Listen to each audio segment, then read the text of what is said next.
Well, hello everyone, and welcome to Hockenheim. Welcome to the Porsche Esports Carrera Cup Deutschland round number 4. My name is Connery Maddock, and I'm joined by the one, the only Paul Smith for this broadcast. A bit of a change to the schedule coming into this one. We were originally meant to be at the Nürburgring, but at Hockenheim we are, and well, we have to get ready and prepped to go racing here as well. A bit of a change of plans as far as the drivers are concerned. Maybe their preparation is going to be a little bit different from this one compared to what it would have been at the Nürburgring, but I'm certainly ready and raring to go here, Paul, for what is going to be a fantastic race on a relatively new track on the iRacing service. Yeah, absolutely. And by the end of this round, of course, we'll be at the halfway point of the championship. And this is a really good circuit for hard and fast racing. There's plenty of overtaking opportunities around here. So expect there to be plenty of moves being made out there. It produces fantastic action, thrills and spills. So with us switching this for the Nürburgring, I actually think this is a really good way to go into the halfway point of the season. Yeah, I think so too. We'll be heading towards Silverstone at the end of the month, August 29th, then we'll get the actual Nürburgring race. This is what the swap around was, so we swapped round 4, round 6. So we go to the Nürburgring on the 12th of September, then Suzuka for round number 7, which is, well, we have to update our graphics. This is not Suzuka anymore. It is the Red Bull Ring for round number 7. And of course, round number 8 is still going to be our mystery track there for the end of the season, going to be announced about 48 hours before the start of that particular event, where the top 32 in points are invited to that final race. There'll be no qualification during the week prior. But, you know, Hockenheim, what a fantastic circuit. Of course, hosts many a German Grand Prix gone by. And you've also got the fact that the DTM race here, a whole bunch as well. So lots of, lots of pedigree behind this racetrack. Of course, it's changed a lot over the years since it was first built and raced on. But I think the layout that it's got right now is still pretty good. I mean, yeah, it is good. It doesn't hold quite the same charm as the old circuit where you were absolutely blasting through the forest there. But times change, you know, safety concerns and noise concerns as well for the local people as well, meant that we ended up moving to this layout, and it does still, as I say, produce some really good racing out there.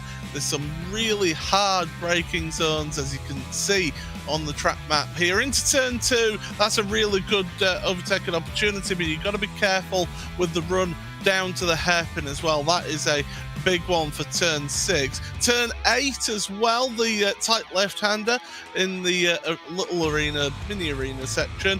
And then Sachs curve, you don't really make any moves into there, but you can do it if you're brave. And then the end of the lap, you can get an undercut through the Sud curve before you end the lap there. So there's plenty of opportunities out there. It's a relatively sort of medium-sized track, 2.84 miles, 4.5 kilometers long. So the drivers are going to have plenty of opportunities out there to be able to attack this track and to try and really wring the most out of the cars.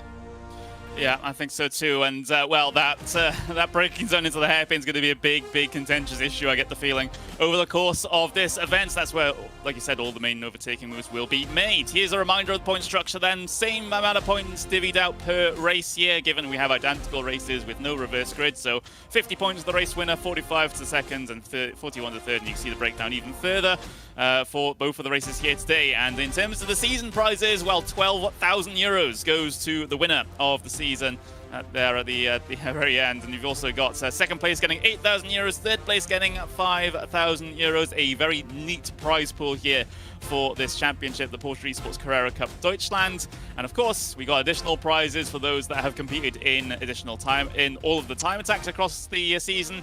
And of course, the overall winner of the season will actually be able to, of course, restriction pending, get themselves the opportunity to have a celebratory award dinner with Porsche. So that's going to be absolutely fantastic for whoever gets that opportunity. Right now, it's Maximilian Bernecker that's looking to get that opportunity with 270 points. He leads the championship with Diogo Pinto Very, very strong driver, very strong couple of races as well for Diogo. He's on 255 points in second place, and the final prize-paying position is Patrick Holtzman at the moment in third place, but he's still within striking distance of Diogo Pinto. Then there's quite a considerable gap between Holtzman and Dan Beats in fourth, with Vecchio in fifth, then Williams there in sixth place, Tiba seventh, Ferreira eighth, Lombardi ninth. He had a very good day at, well, a very good qualifying at Monza. Let's see if he can continue that qualifying performance here into the Hockenheimring. And Enzo Benito rounding out the top 10. He will not be joining us today. Unfortunately, he did not qualify for today's event.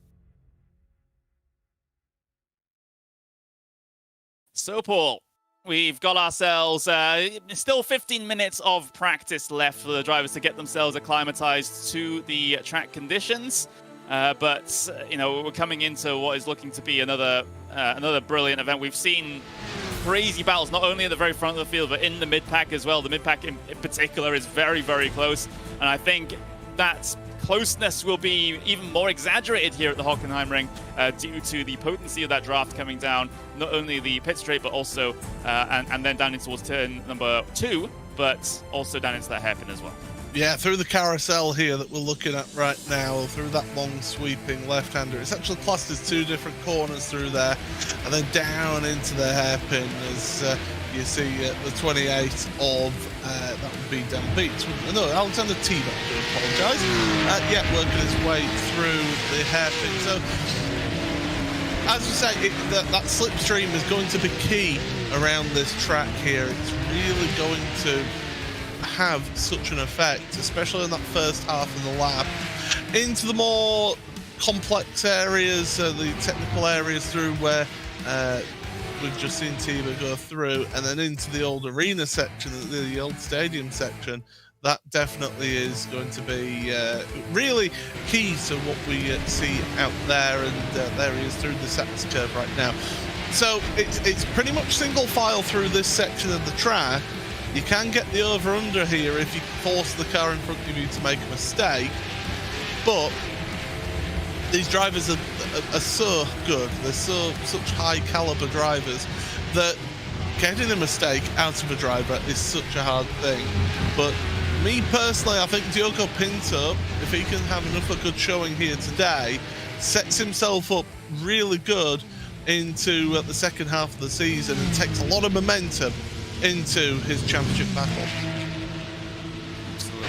Momentum is, well, when it comes to a season performance, momentum is what it's all about. The momentum and the consistency, of course.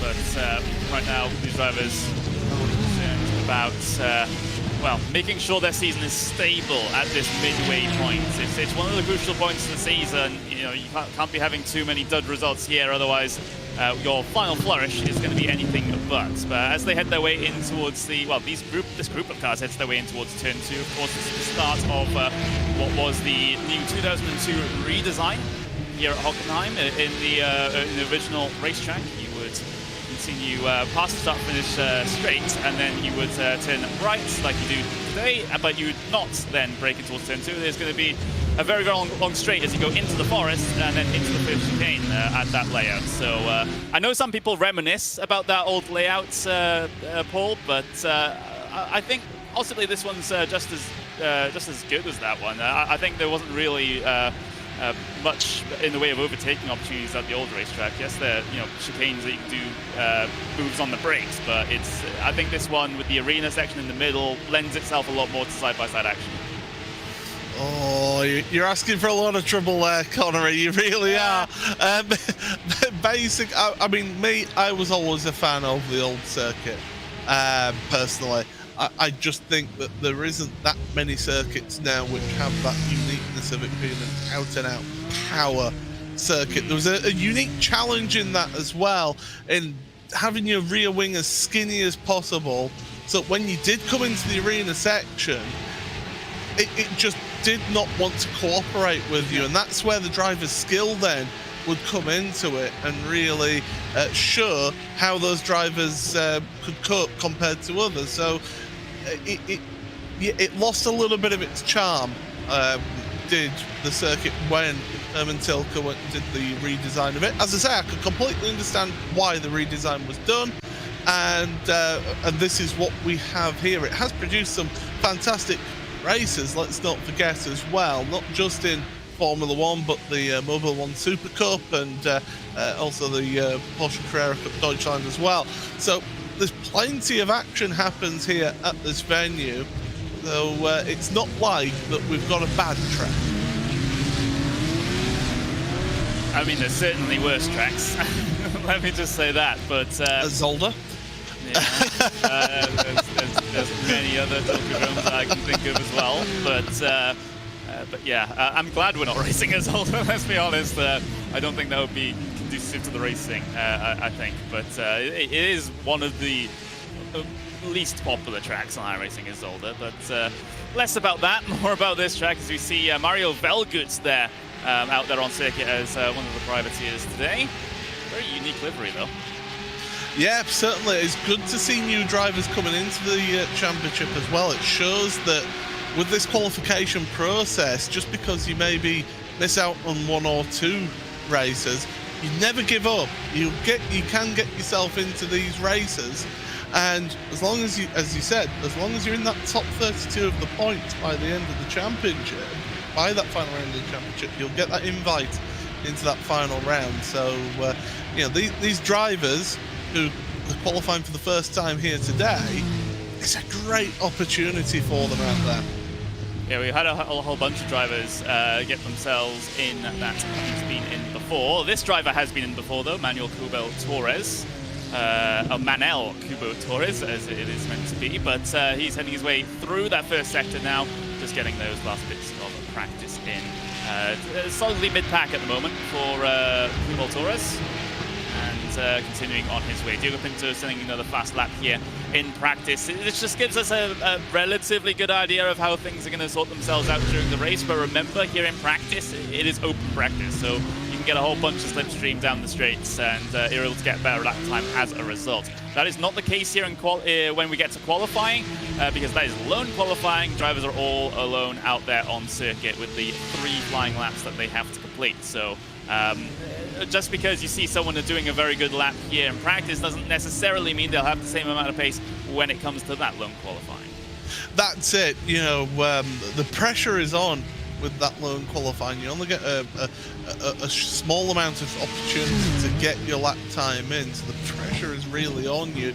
You'll see a lot of the drivers try and get that first lap in just to get themselves a good solid first lap, and then a second attempt at a qualifying time to really hang the car out, giving it absolutely everything, pushing the limits of speed and really go for it. This is what these drivers will be doing now, though. They'll be spending the time going around here just to see how the car feels for qualifying, because they will want to get themselves into that qualifying mode. There's nothing better than just spending this warm-up time getting yourself prepared for that 1 lap that you need to put in.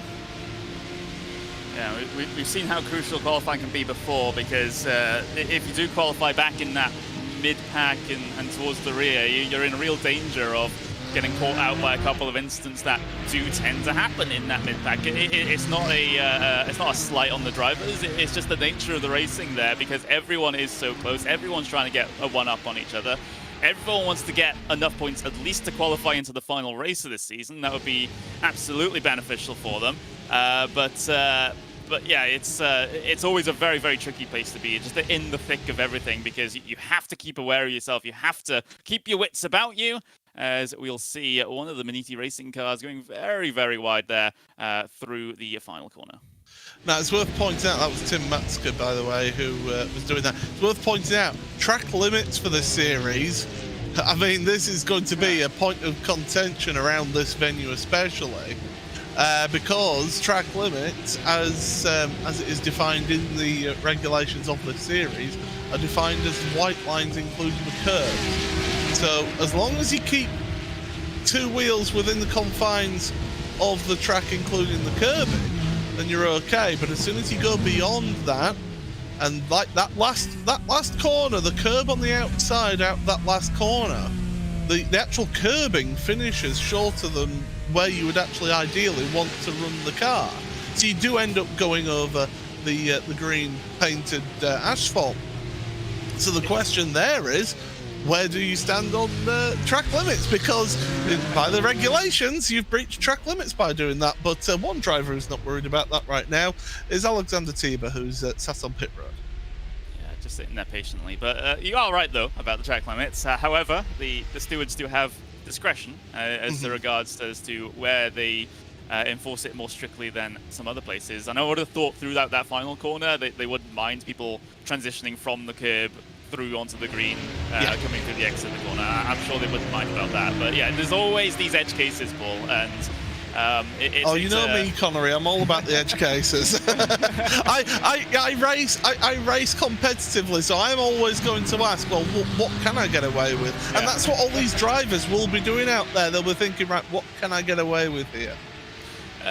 And that's why we have a drivers' meeting before the before the actual race, so that the drivers can ask the stewards questions like certain areas about where track limits are going to be enforced and not. So yeah, it's exactly how it is in the real world as well with the drivers' meetings with the stewards. Then that's where they get to ask all the sporting questions. It's no different here in sim racing. Riding on board though with Riccardo Ferreira as he's in the Harnage competition number 13 machine, currently in P12 as he heads his way out of that hairpin. Going to be such an important traction zone there, because even if you don't complete the move coming into the hairpin, you can still. I usually see some extended side-by-side battles coming down into this section right here, where you can also go and launch one on the brakes if you're pretty daring. Yeah, absolutely. So it's things like through that hairpin, if you have lost the inside line, it's not the end of the world. You can get the launch onto the power earlier on the exit of that hairpin at turn 6. So there are the opportunities out there for the drivers to fight back out of that hairpin. That's what makes it such a good spot to watch the cars go down into and see who gets on the power best. And of course, I mean, track temperature, that's going to be a key thing around here as well, because there are quite a few acceleration zones, and if it's a high track temperature, those rear tyres will be crying by the end of the race. Yeah, they really will be. There's the track conditions, by the way. We are currently in sim time, about 12:30 in the afternoon, so that track temperature still has room to climb over the course of today. But because the way we set up the sessions here, the practice always starts at 12 p.m. noon, and the day of the race is the exact day that we're in right now, the 1st of August. So the seasons are replicated here. So we're still in the summer, so that's why we got such hot conditions. But as we get towards October with those final couple of races, Paul, that's where we actually see the track temperature on average come down a little bit, and maybe with a bit more cloud cover too. Yeah, absolutely. So we're going to be progressing towards the end of the year and seeing it more favourable for the drivers out there. When it's hotter like this, that's where tyre management, where car management comes into it, and how hard you push the car at the start of the race. Do you save yourself some tyre so that when you come in towards the end of the race, you've got that little bit extra to be able to push on. That's going to, now this corner right here, into the final corner of Sud Curve, is going to be something that will be hot on the steward's point of view here for track limits, because you can see them all running onto that drag strip there up over the sausage curb. That is going to be one of the keenly spotted positions to track limits around here. Most people through there pretty tidy though. I have no complaints of the people who have passed our static camera at the moment. As long as you keep 2 tyres on that blue and white, then that should be fine. Although, if you're taking the definition of curb literally, then you could also say that sausage curb still a curb. I can still put my tyres on it and push that far wide. But yeah, just one of those things that drivers will always try to push the limit, no matter you put a set of regulations on them, they will try to explore the edges of those regulations just to gain an advantage. It's the exact same thing as in the real world, and it's just the nature of racing. If you find some way to be able to get a little bit of an advantage but still stay within the regulations, well, you'll be rewarded for that. And when you're in a fixed setup series as well, every little 100th of a second matters in a series like that, because it can give you just that little edge over your competitors. So definitely it's something that you will be pushing to the absolute limit and sometimes beyond. We've seen a lot of limit teasing over the course of this season. There's one of the Leo Racing team cars. That is Dino Lombardi, who's currently leading this practice session. They were, well, that now is over the track limits out of turn 1. So this is the good opportunity, though, in this practice session for drivers to actually try and explore the limits, to be honest. It is, but they've run out of time, so now it's going to all come down to qualifying here. They need to do it on the track when it matters. That warm-up session doesn't really matter. It gives you an idea of how you're going to go, but people might be holding something back. We will have to see. So we transition over into the qualifying session. Just to remind everyone of the process, it's a lone qualifying session. All the drivers will be alone out there on circuit. No draft, no cars to get in the way. It is just them versus the track. They will have 3 full flying laps to complete here.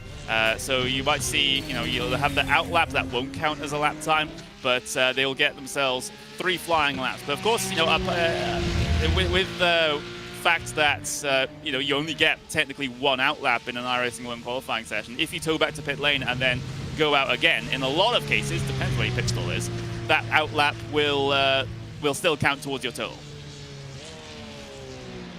Yeah, you certainly got to know where you are on the track as to how you can make that one work. But someone who knows how to make it work is this man right here, an 11,052 iRating. For anyone who's new to iRacing and doesn't know what an iRating is, it's basically, think of it like a ranking. And depending on how you do in official iRace supported and sanctioned races, you will gain or lose iRating depending on your result. So the higher your iRating, it's the opposite to golf. The higher you score, the better a driver you are considered to be. So definitely, it's good to see somebody with an 11k iRating out there performing, and of course he is our championship leader. Yeah, of course, making sure you can get the temperatures and pressures up to the operating window before he goes on his flying laps here. And one thing of note, actually, is that we've had our first victims of the penalty point limits come through in this race, round number 4. So we've had 2 drivers that have gotten themselves qualifying bans because they've gone over 6 points on their license as far as the penalty points are concerned. So that's Andrea Alberti and Dylan Scrivens. So for those 2 drivers, they are not allowed to take part in qualifying. Yeah, so they will have to not set a time, but they will be allowed to start at the back of the grid instead of starting from the pit lane. So at least they've got that going for them. Absolutely, but we're on board with Benneker then down into turn 6 here. Look out for your braking marker, about 150 meters away from the hairpin. Getting in nice and tight, careful of not spinning up the rear tyres here on the exit of the corner. Turn 7 is going to be absolutely flat out through here. Get the car over to the right hand side, hit the brakes nice and early to get that car tucked in, because you want to keep it to the left hand side.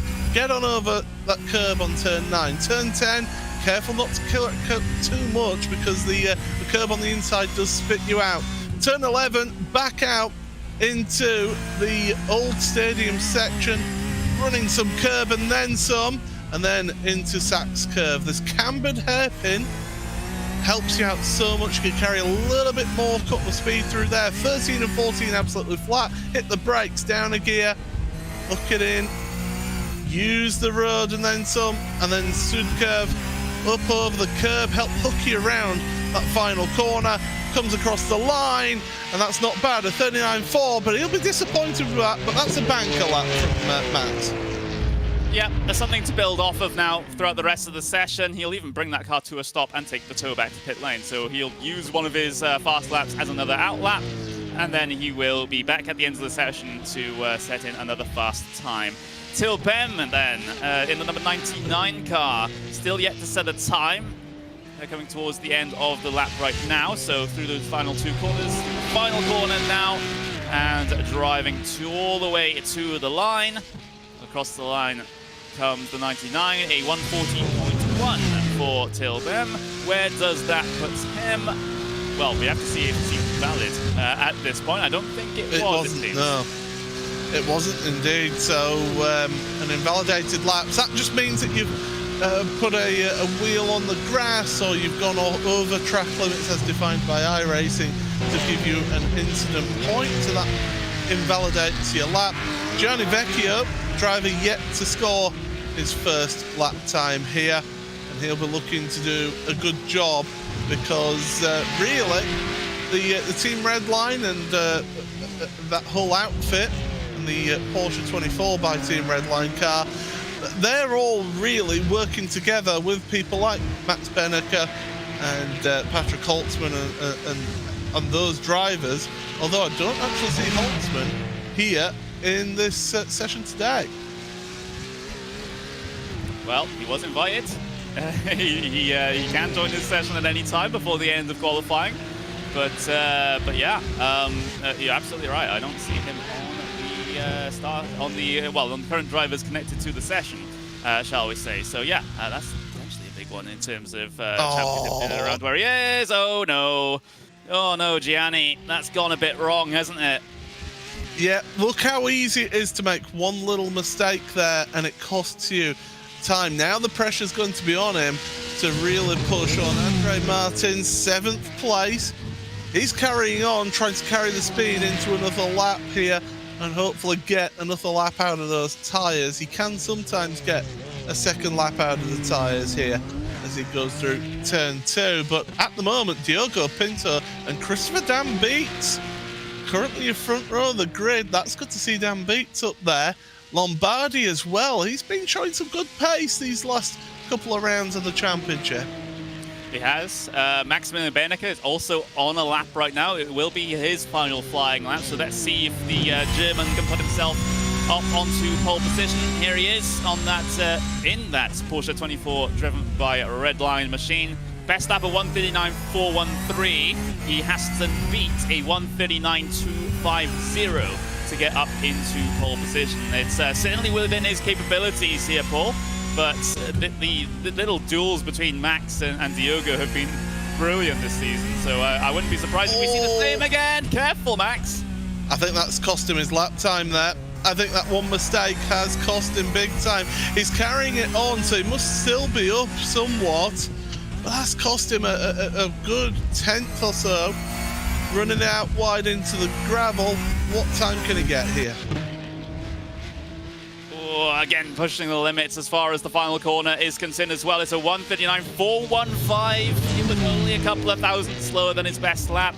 So I think without that mistake, he definitely would have improved. Whether or not he improve enough to go under Pinto's time, who has now improved, by the way, is going to be a different issue. But yeah, right now, 4th is the highest that Benneker is going to start. Yeah, that's your championship leader, don't forget. I think we can see possibly him doing one of those drives where he works his way through the field. As I say, it's not the be-all and end-all to be on pole position, but it certainly puts you in a very, very good position to start off this race. Here's Nico Viersikpi. 2 minutes to go left in qualifying. Let's see what he's able to do, heading his way across the line now. This is his last chance to set a lap time, otherwise he's going to have to start at the very back of the starting grid. What's the lap time going to be for Nico? Across the line he comes, and it was going to be number 15 out there on circuit. So gets the time in, not a problem at all. Here's Gianni Vecchio then. Of course, he botched his first flying lap, and now this is his last chance to get a time onto the board, hoping for, I would say, probably around the top 5 or 6. Well, that's what his hope would be, that's for sure. Minute and a half, so he's got plenty of time to finish this lap, but that will be it. And again, he's pushing the limit. I mean, he has to push the limits. That's the thing, he's got one opportunity here to get his time in, and it has to be an absolutely top one here. So through the final couple of corners, gets that corner right to curve, carry the speed. That looks a better lap, and across the line of 39.6. Well, that puts him about 6th, 7th place. Oh, yeah, up into 8th place. 8th place, sorry. Yeah, it's a very, very close little grouping there in qualifying, all the way from Andre Martins in 7th down basically until Iglesias in 14th. That's a very, very tight little pack there in qualifying, separated by only a couple of hundredths, a couple of tenths of a second between all of those. So it's going to be a very, very close mid-pack once again here in this event. I think most of everyone is done here as far as qualifying is concerned inside this final 20 seconds of the session. So it looks like our starting grid for race 1 is set. It does look like that indeed. It's worth pointing out that first down to 17th covered by a second, so really good, close grid once again. And yeah, we'll get to see the fun and what goes on in this first race, because it should be an absolutely epic one. Let's take a look at your starting grid then for race 1 of round number 4 of the Porsche Esports Carrera Cup Deutschland here at the Hockenheimring. Diogo Pinto, pole position for the privateer in the 1-2-1. Christopher Dambeats, second place, front row start for the red line driver.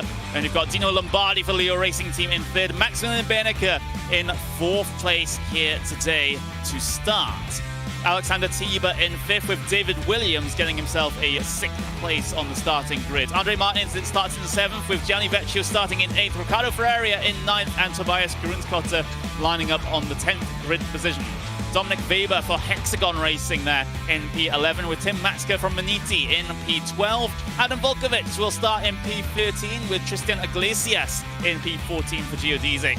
Then you got Mario Velgut in P15, with Nico Vizikpi in P16. Lucas Lang in P17 today, with Matthias Siebels in P18. Luis Tarifa starts in 19th, with Marcel Erang 20th.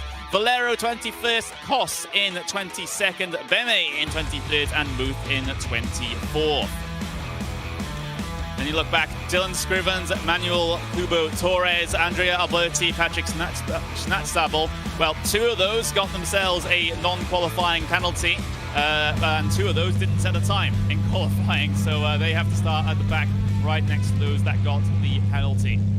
So, with only a handful of moments to go before we get ourselves race number 1 started and underway here at the Hockenheimring, it is Diogo Pinto on pole position, waiting there patiently for the signal. P2 does get the inside down in towards turn number 1, so that might be an option there for Christopher Dambeats to make an impact early on in this event. Of course, we've got to watch out for Dino Lombardi and Maximilian Benecke from the 2nd row of the starting grid. Watch out for that Kwanzaa Porsche there of David Williams, the purple car in the left-hand lane. The engine notes climb then here at Hockenheim. Round number 4 of the Porsche Esports Carrera Cup Deutschland is underway. And here we go. What a start it was for the race leader. What a horrible start it was from Dambeats, though. He's just about still clear in towards turn number 2, but it stacks up everyone behind. Alexander Tiber trying to make some forward progress. He's side by side with David Williams coming down into the first heavy braking zone of the lap. 2 by 2 in the mid-pack as Pinto tries to run away in the front. They're still scrapping for position. Tiber and Williams. We've got big crash. Oh, yeah, big we have. Crash at the back there. And I tell you, one driver who you didn't mention that had a terrible start, and that is Maximilian Benecke. He dropped down to 12th place at one point. He's made up a position so far in recovery, but from 4th place on the grid down to 12, he just did not get away from the line at all. It was almost as if he'd burnt his clutch out a bit. Of course, iRacing having made that change during, I think it was sort of after the first couple of rounds of the Porsche Tag Heuer Esports Super Cup, where the drivers, the clutch wear is modelled a little bit better, the clutch overheating as well. Tobias Grunskotter able to nip his way down the inside of the Yasheed car of Andre Martins there after that Yasheed car was battling with one of the red line machines a little bit further down the road. So a little bit of a chaotic start here to race number 1 at Hockenheim. Andre Martins continuing to try to fight around the outside into the hairpin, and well, this is the outside for Tim Matska into the hairpin there as he tries to find a way around that Arnage competition car and well, continuing on the battle through the final sector. we've seen how robust Tim Matska can be with his attack and defence, so certainly he'll be pushing on in all of this race. But there you go, there's Andre Martins in front of Tobias Grunkotter, and then Maximilian Benneker. He's made up a couple of positions up to 9th place now. There you see him in the orange and white number 11 car, looking to the inside. Thank you very much. That's another position up to 8th place. Yeah, he is, and well, I'm trying to have a look to see what happened in through the first sector there to cause that absolutely humongous incident that we had. And I have to say, it might be the blame going to the 103 of Mario Velgut, as he just kind of lazily went into the side of, I think it was Vizikby at the time, that kind of caused a whole bit of carnage behind. Let's have a look at that replay, in fact, of that 103 in the middle of a 3 wide in towards turn number 2. You're on the middle 3 wide and just turn to the right a little bit too much, and Vizikby had no way of reacting to that, and so did a lot of drivers behind. It's such a difficult position to be in, though, when you're in the middle 3 wide, because you're trying to give room to both cars, and it is a difficult one. So, and especially on lap 1, with that portion of the course where it does turn from one direction to another, I can, give a little bit of leeway as to what happened there, but yeah, it wasn't the greatest of opening laps there.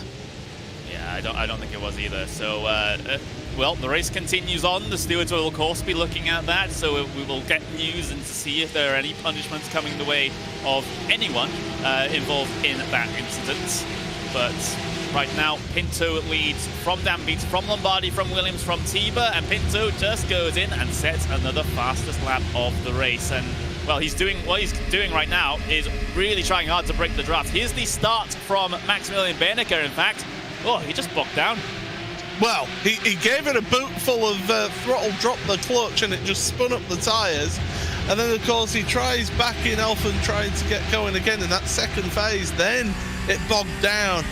It was awful. Here we go then from Sables then. Have a look at the Hexagon Racing driver's point of view. Down the inside, you can see those cars in front. There's the contacts in front, and now where do you go? Oh, nowhere to go. Absolutely nowhere.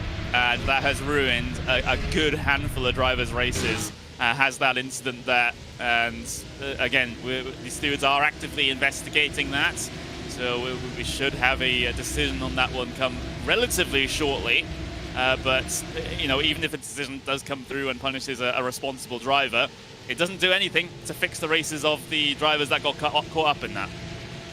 It doesn't, but by apportioning some form of blame on an incident like that, it does get put down as driver's license points, and it can go towards a qualifying penalty like we saw with 2 of our drivers at the start of this race. So Scriven's one of those who has managed to avoid all that, up to 16th for him.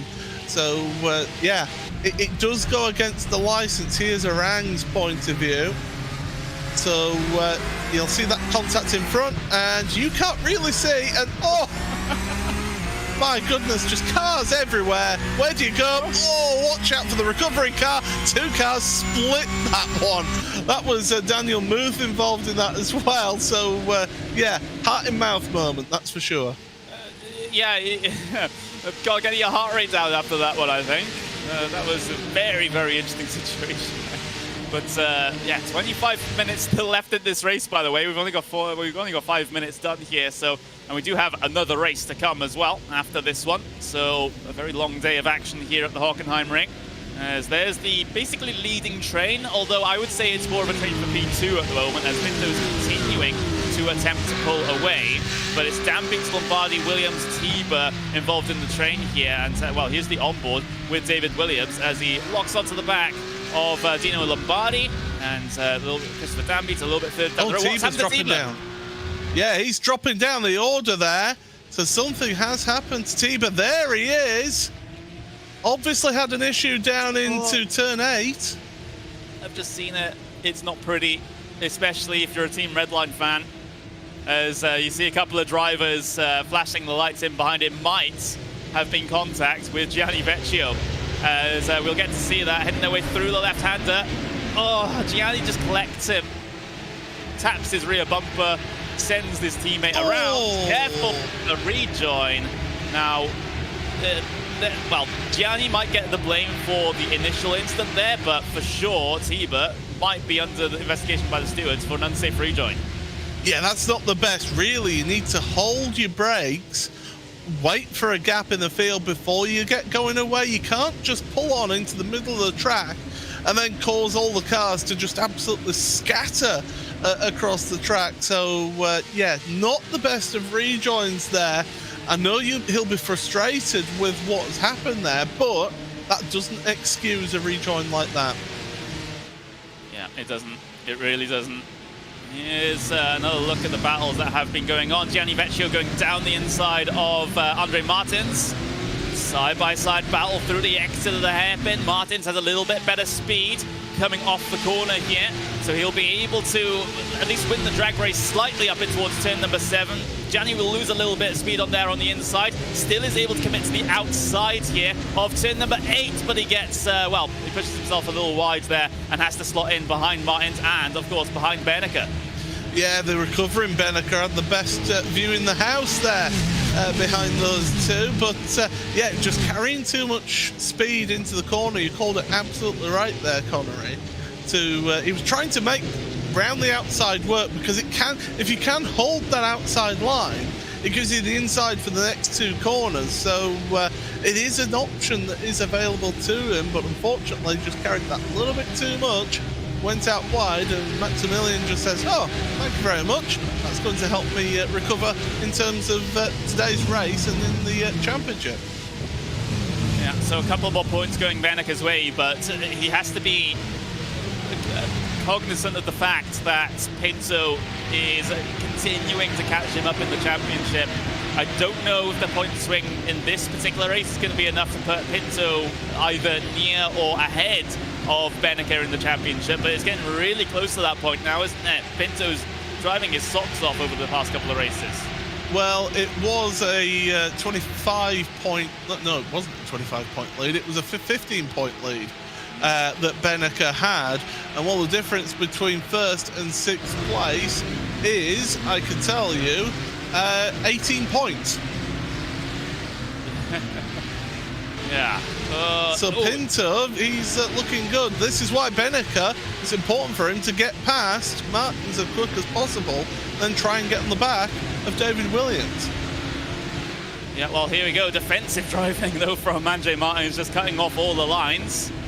Let's see if Berneker is going to be able to squeak his way past. Meanwhile, you do have that battle a little bit deeper in the pack involving the number 53 of Daniel Muth, and this is also Manuel Kubo Torres that is, well, clear around the outside. But, you know, lots of places to look out here. Battles up and down the field. But one of the more important ones is the one between Yasik Andre Martins and Redline's Maximilian Berneker, because Berneker really needs to stem the bleeding in terms of points. Certainly does. You're absolutely right there. He needs to move forward if he wants to. I mean, it's not the end of the world if he does finish in 6th place at the moment, because there is a second race, of course, after this one. So we've got another half-hour race, and it's only been just over 10 minutes. This race, there's been so much happening in the first 10 minutes. I thought we'd been at least 20 minutes. All right, we've got a couple of penalties coming through already. So lap 1, turn 3 involved, well, was that big incident in towards the first sector. Warning to the number 15 for unsafe rejoin, not holding the brake. Then we've had some penalties come a little bit later on inside of that, in that Gianni Vecchio and Tiba incident.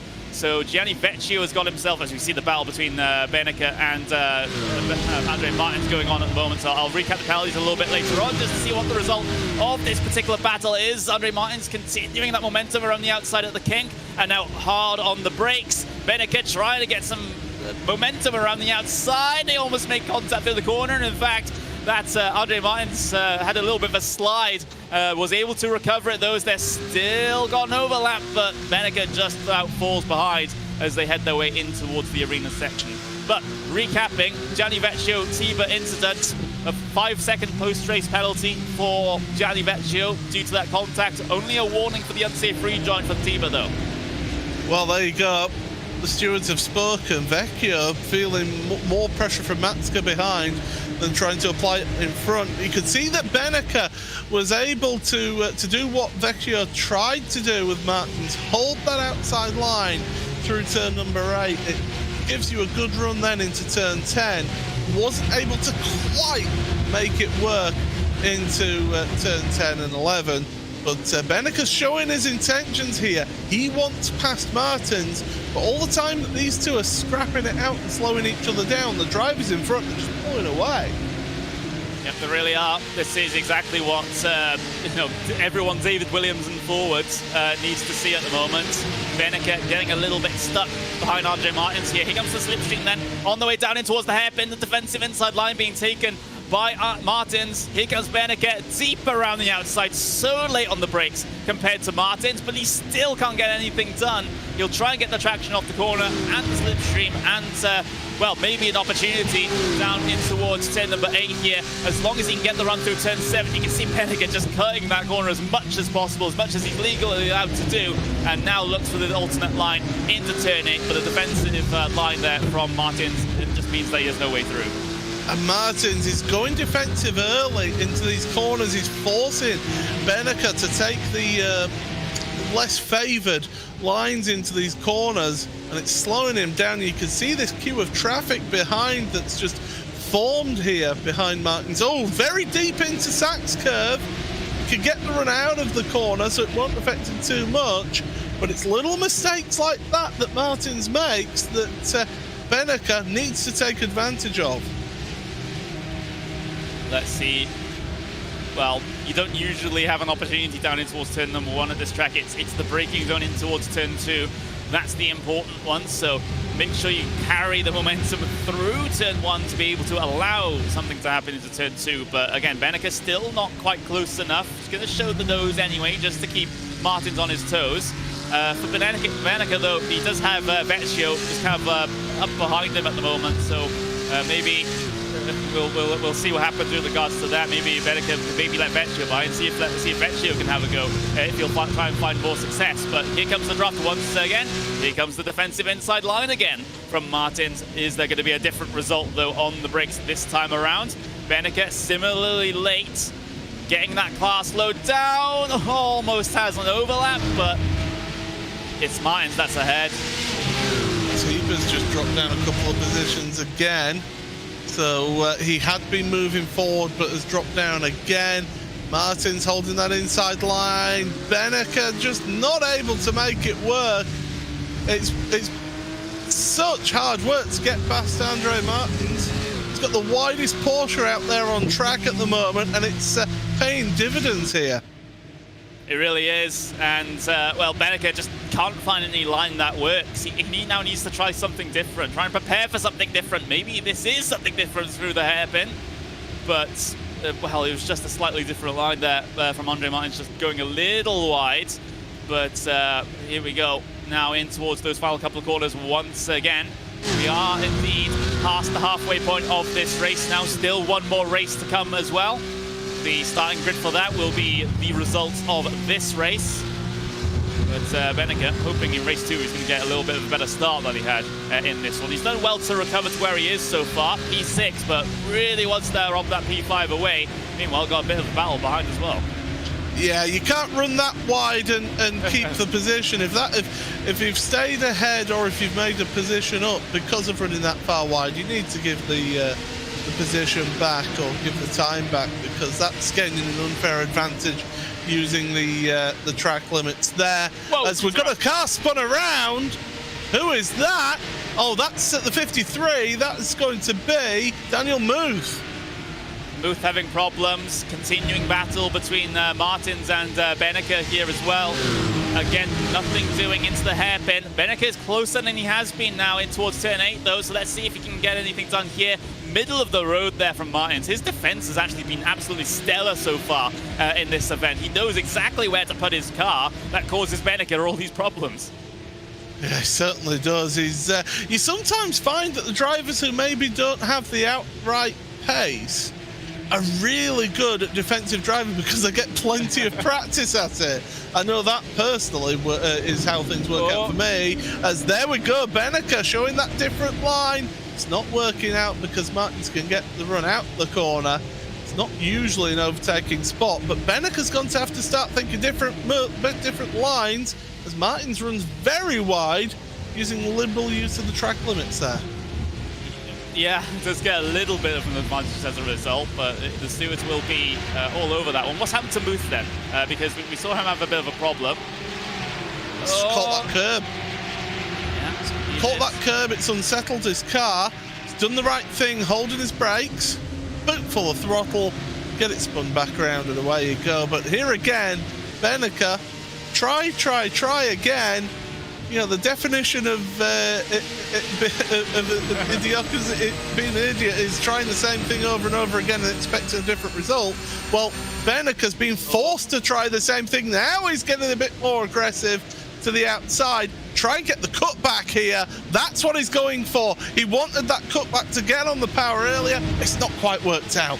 I could see him trying something different that time around. He tried to squeeze Martins all the way to the driver's right-hand edge of the track, and now he's going to go around the outside of turn 8 because Martins is slow into the corner. Is this the pass for Beneke that he's been so desperately trying to get for the vast majority of this race? Martins still ahead. Martins still with the speed and is still ahead and clear. There seems to be nothing that Beneke can do.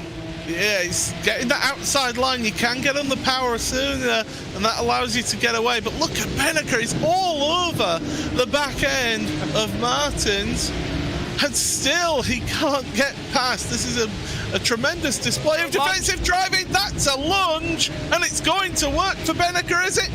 Well, Martins will get the run sideways, half a spin, and Beneke drops down 1, maybe 2 positions. That's the desperation coming into play there, Paul. He needed, well, we were talking about him needing to try something different. That was certainly something different, going for a lunge into the penultimate corner. Bits of door-to-door contact through the apexes, though. That will be deemed as racing instance as far as the stewards are concerned. There was absolutely nothing in that, just close racing. But look at this, as close as you like between the two Porsches. A little bit of contact there. Sends Beneke into a slide, but he's able to gather it up. Now, Gianni Vecchio, he's got a 5-second penalty, hasn't he? Yep. So does he basically throw a caution to the wind and just go for it? And if he gets involved in another incident, oh, well, so be it. I've already got a penalty. Oh, Muth! Power slide out the corner there. That won't be helping the rear tyres. Those rear tyres now will be starting to scream mercy and say, I've had enough here. But Vecchio to the inside. He's not afraid to try it up on the curbs. Oh, just absolutely demolishing that curve on the inside there, sending the Porsche up onto 2 wheels. Now he's going to release Beneke, though. Well, I don't like that because it's not a team's championship. You're all in it for yourself, so, but there you go. Obviously, Vecchio thinking you've got a better opportunity at it. Yeah. Meanwhile, you know, Pinto is just laughing at this, saying, aha, I'm just in the lead by about 1.7 seconds. I'm laughing all the way to the bank. Maximum points in this race for me. There he is, out there at the moment, continuing to close the gap to Beneke in the championship. I want to point out, by the way, Dino Lombardi in second place has pulled a 2.5-second gap over Christopher Dambeats. So a tremendous drive from Lombardi to get himself into second place and then be able to pull away. Yeah, we'll keep an eye on that situation at the very front, but it's all this, well, it's not so much a trolley train, it's a Martins train at the moment, and that's not an insult to Andre because he's been driving very, very well to try and keep everyone behind him at this point. It's been absolutely crazy, crazy stuff for him. And, you know, now this actually kind of puts a nail into Vecchio's coffin in particular because he has that 5-second penalty. Yep. The more he gets stuck behind, the more cars that are going to be within that 5 seconds that are catching up behind. Yeah, Martins has got 7 cars behind him. It's like the queue at the deli counter. When you've pulled your ticket, you're waiting patiently for the guy at the counter to finish getting served.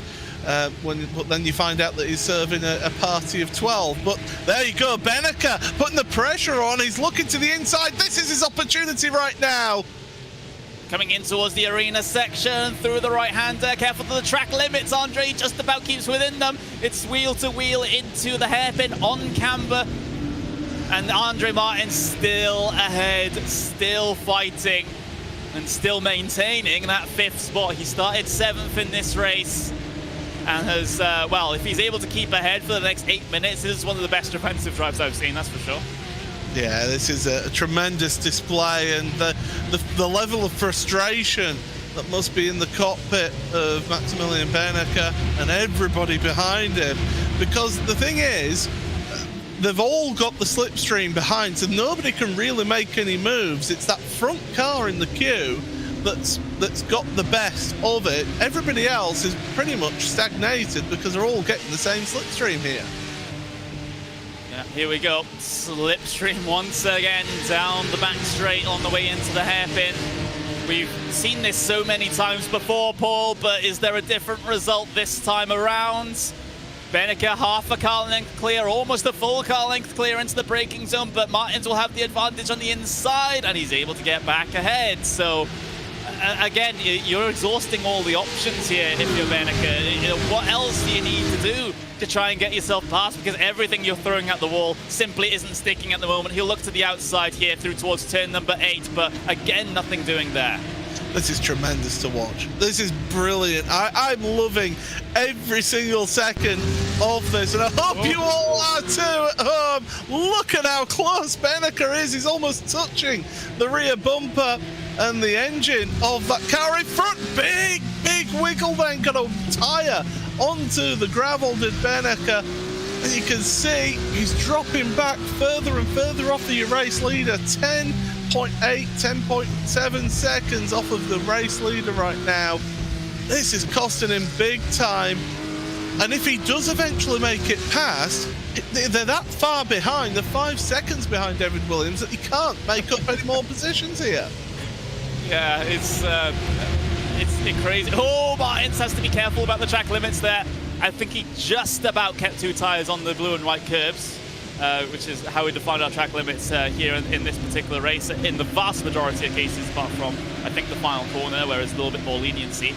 But yeah, you got to be very careful about that. Otherwise, the stewards are going to say, well, we're going to give you a warning first of all about track limits. But after they give you a warning, they might give you a time penalty to add at the end of the race. So you have to be super careful. Here comes Beneke from quite far back, lunging to the inside, and Martins gives him the space here. But does Beneke have the traction off the corner? He doesn't. The car just didn't want to grip up. Yeah, that shows, and it shows big time. And again, but that was Beneke trying something different then. He didn't try going side by side, going into the corner at turn 6. And now look at him, he's all over him.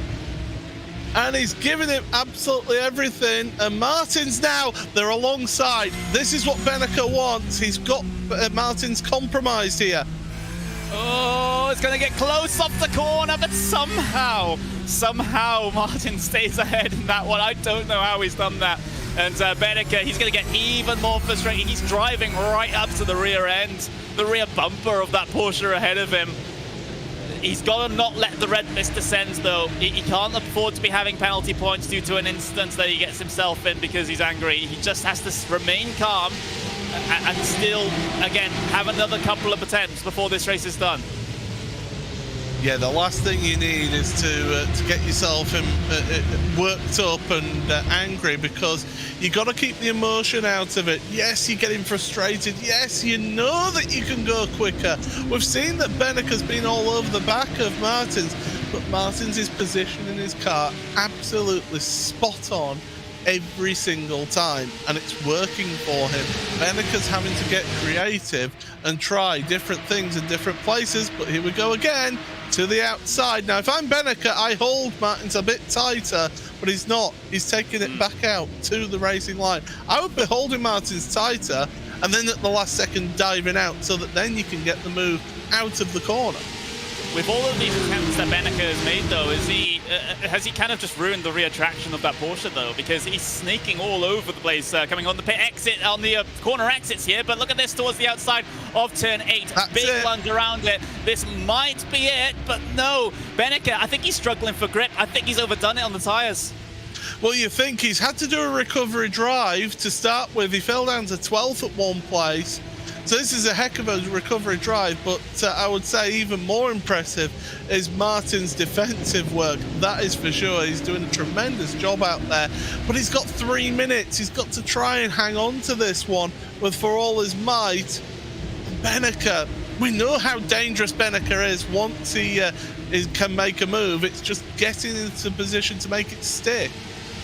Yeah, this is crazy stuff. I know we're commentating like it's the battle for the race lead. It is the battle for P5, by the way, but it's giving us an equal amount of excitement as if it is a battle for the race lead. That's how crazy this fight has been. But you can see the split screen there. There's Daniel Booth there in the 53 car involved with a couple of other machines heading their way through the final corner. Yes, he gets dove in on down the inside. That's what Beneke needs to try. If he can get close enough, that is. But no, it didn't work out. So Move hangs on to that position. He'll be disappointed with 20th. I'll be honest there. He really will. Look at this behind as well. So you got that cue for Beneke. But now this is Scrivens. What a drive from Dylan Scrivens from the back of the grid up into 10th place. Where's he come from? that's all I'm asking. Wow, what a drive from Scrivens after getting well, it's effectively a back of the grid penalty with the qualifying ban. And now looking down the inside here is Scrivens looking to try and pick up another position to go up into P9. He's on a massive charge and, well, will get rewarded with a whole bunch of points if he's able to pull this one off, especially against the 2-1-2. That is the Tobias Grundkutter. And Tobias Grundkutter can't quite hold on the inside. He still might have an opportunity to get by again on the outside for the hairpin through the Sachs curve, turn number 12, but nothing doing there for Tobias Grundkutter. So that is Scrivens up to 9th now. Tremendous drive.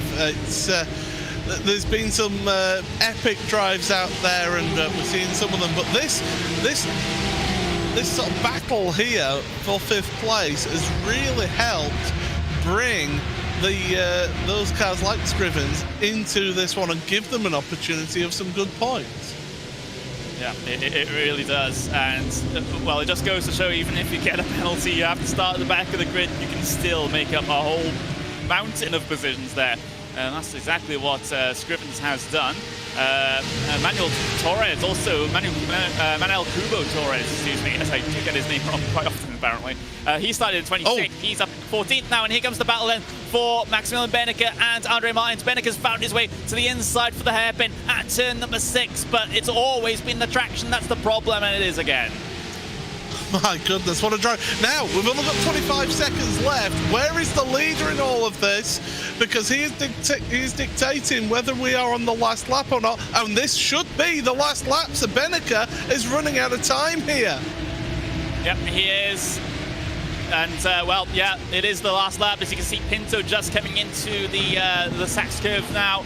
Time will expire before he gets himself to the line. Battle for P5 still so important, especially with Beneke's, well, hemorrhaging a whole bunch of points to Pinto in this particular event. As Beneke looks to the outside for the Sachs curve, not going to get anything done there. Diogo Pinto at the very front will come across the line to win race number 1 here at Hockenheim in the Porsche Esports Carrera Cup Deutschland. But what's the battle for P5? It's Martin still ahead. Take a bow, Andre Martins, because you've held back the championship leader for basically 90% of the race and have secured P5. I tell you what, tip of the hat to you, Andre. That was tremendous. Brilliant stuff there. I haven't seen a defensive drive like that for a very, very long time. He was basically holding on to that position for 20 minutes of this race. Absolutely sensational. That is just some absolutely crazy stuff. I will have to catch my breath a little bit at the end of that one as we'll get ourselves the unofficial results in just a bit. Of course, you know, we do have those time penalties to apply for a couple of drivers, including Gianni Vecchio. But yeah, we will just have to take our time here and get ourselves prepared and ready for race number 2 here at Hockenheim. That was just the single race. That was just the first race, everyone. The second race could potentially be the same, if not even better. So, yeah, stay tuned for that for sure. But here are the unofficial race results from race number 1. Diogo Pinto wins by 1.2 seconds over Dino Lombardi. Credit to Dino Lombardi, he was actually able to close in that gap towards the very end there.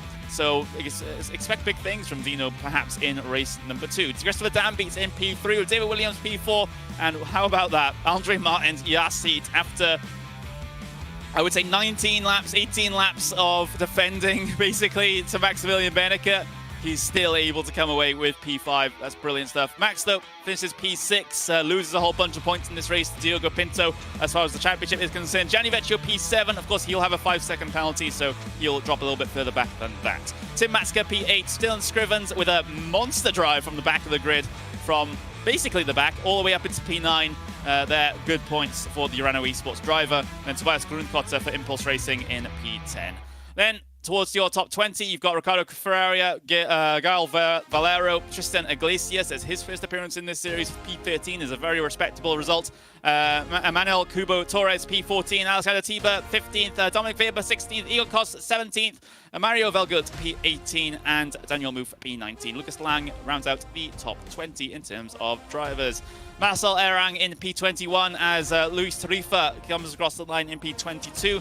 Patrick Schnatzabel in P23. Nico Vizikapi P24. Til Beme P25. Matthias Siebels in P26. And Adam Volkovits will round out the 27-car finishing results here today for race number 1. I have to remind everyone because we do have another one coming up in around about 9 or 10 minutes time. But Paul, I gotta say, you know, we mentioned it throughout that broadcast and, you know, mentioned it at the end as well. Andre Martins, what can you say? I think I'll say that Porsche might be having words with him because he had the widest Porsche in the world, so they'll be taking measurements of that car, that's for sure. But no, tremendous drive, absolutely tremendous. We'll see some of the highlights of the race. Worth noting, I've just done a little bit of quick sort of maths from that. Gianni Vecchio should have dropped down to 13th with that 5-second penalty, so a bit of back of the envelope maths worked him out to being there. But I mean, that race, it had a lot. It really did have a lot. What a start from Pinto. We had that big accident out of turn 3.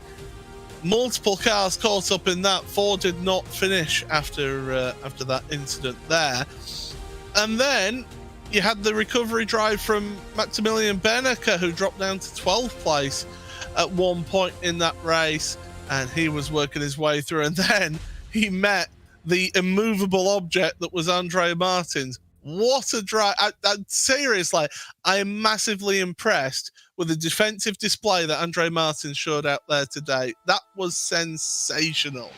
Yeah, and it was fair and respectful as well. So some very good racecraft on display. And I know with a couple of drivers, you know, in particular in relation to Andre Martins, they think he's a little bit of an aggressive driver on a lot of occasions. But this time he showed that he can give space, he can, you know, have some fair racing, and that's exactly what we saw there between himself and Maximilian Benecke. There was, you know, there's nothing in it as far as anyone being nasty to each other on track. It was all fair. And while yes, there was a little bit of contact through the final couple of corners on one of the laps, that was more of a sort of racing deal with trading paint more than anything else. So fantastic fight, and I hope we see more of it. Yeah, that was just... If we could have race 2 like that, but instead of it being battle for 5th place, a battle for 1st place, that would be absolutely perfect. I would love that. Thank you very much. But yeah, I mean, the race highlights, you can basically show the last 20 minutes of that race just for those two with what happened out there. Daniel Muth, he will be disappointed with that result, I think. After a couple getting involved, I mean, he managed to avoid that lap 1 incident, had a spin later on in the race as well for him, so he will be a little bit disappointed with how things ran out there for Daniel. But as much as we've been singing the praises of Martins, we also have to sing the praises of Dylan Scrivens, Yes, he gained a ton of positions from that lap 1 incident, but then he still had to work his way through the field and get himself into a position where he could challenge for the top 10. And I do believe it was 9th place in the end that he got there. So tremendous drive from Dylan to find himself all the way up there.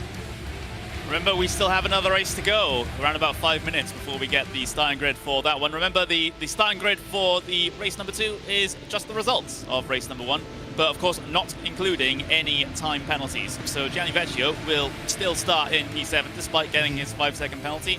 He'll have to remain in P7 because we can't apply the time penalties in the middle of an event like this one. So that's the situation there. There's the lap number 1 incident once again, coming out of the final sector. That kind of shuffled up the back half of the mid pack, that's for sure. But hopefully we don't get to see such scenes in race number 2 coming up in a couple of moments. So I gotta say, we've been talking about Scrivens, we've been talking about Martins and Beneke, but I gotta say, a solid drive for Pinto to win this race. He just got away, ran away, and never looked back. And yes, Lombardi was closing in on him at the end there, but it was a very comfortable race for Pinto. Pinto never really extended his gap more than 2 seconds, and that is a case of him just managing his game, managing his lap times and his race there. So he was driving a little bit within himself and the abilities of his car, because he really could just look after the car, look after the tyres, never really under any threat at all. But Dino Lombardi, you're quite right, was coming on strong in the second part of that race after he got himself in 2nd place. But yeah, I mean, Pinto really, he only needed to he'd drive to a number, and drive to a figure, and say, okay, I'm still 1.7, 1.8 ahead. I'm outside of the slipstream here, so let's just keep at this pace and manage the race there. It's really what you need to do if you're ever in the lead of the race. Just manage things up front. Yeah, and that's just exactly what Diogo Pinto did. It's as simple as. Lombardi, though, again, great qualifying, converted into a great race finish as well, P2. Whole bunch of points come with that one, so it'll launch him up the order as far as the standings are concerned. Again, no dramas either for Dan Beats, really, apart from the start, or David Williams. In fact, David Williams was one to really capitalize on how that start worked out. He went from P6 all the way up into P4, and that's where he could remain for the large portion of the race. Yeah, David Williams, who of course has had a bit of bad luck in this championship earlier on. I'm thinking of when he was a punching bag at Imola. But he had a good result last time out at Monza, and now this time here. Good opening first race. He'll be looking to follow on from that and really secure himself a really good, solid result in the second race to take into the second half of the championship.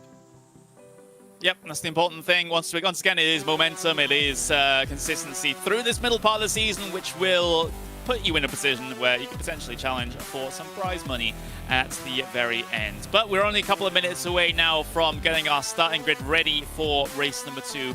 Okay. What are the expectations, though, for this one now? Because Maximilian Beneke will know for a fact now that if he's not clear of Martins after the first lap, he's going to get a bit of deja vu. Yeah, it's going to be, oh no, here we go again.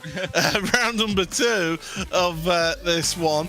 But I think he'll give himself a bit of a break, work on his start. So, of course, we've got a 10-minute warm-up session here. And what he can do is he can basically just launch out the pit lane, reset his car, launch out the pit lane, reset, and just keep practicing those starts to really nail it in, because that, at the end of the day, is what cost him a big amount of points. The fact that he had to work his way through 6 positions he gained back in the end, but he started on that second round of the grid, awful launch, and it'll be a good reset for him to then go, right, okay, that race is gone, we've got another opportunity to try and push on here.